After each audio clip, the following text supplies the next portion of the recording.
Hello, everyone. Welcome to Liam's Lyceum. I'm your host, Liam, aka Himvar, and today I wanted to talk about something that I don't normally talk about on my channel, but is something that has come up in my life a few times. For those unaware, I like to study philology, which is not the same thing as linguistics, but this is essentially going to be a little linguistics lesson real quick. When I studied French, particularly, we had these things called faux amis, which I learned was a great term because it just means false friend, right? So it'd be a word that looks like a word in French essentially that looks like a word in English, but they don't mean the same thing, right? They're false friends.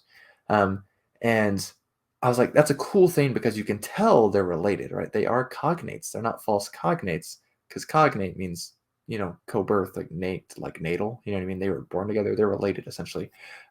So they're cognates, but they don't mean the same thing, right? So hence the word false friend. And I kept on getting sick of people calling something a false cognate when it was really a false friend. Um, I mean, there are some ones like false cognate, like island and isle are actually false cognates. They are not related. I think the words like diary and day as well are not related, um, though you would think they would be. Um, but then stuff like the common one is embarrassed in English and embarazada or whatever in Spanish. And people say that false cognates. They're not false cognates. They're actually cognates. They're just false friends, right? Because they don't mean the same thing. Same thing with like jubilation and jubilacion or something like that in Spanish. They mean different things, so they're false friends, but they're not false cognates. They are cognates.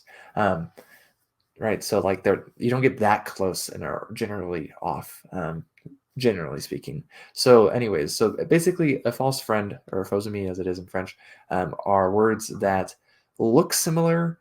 Um, they might be related, like they might be related words because words have families too.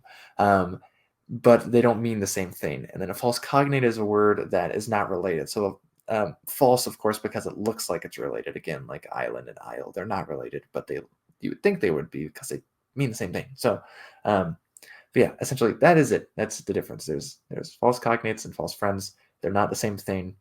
Maybe this will help you going forward in your life. Maybe not. But anyways, you can check me out, guys, on my Discord. Here, of course, on YouTube, my websites. I do write some. I have a Patreon as well.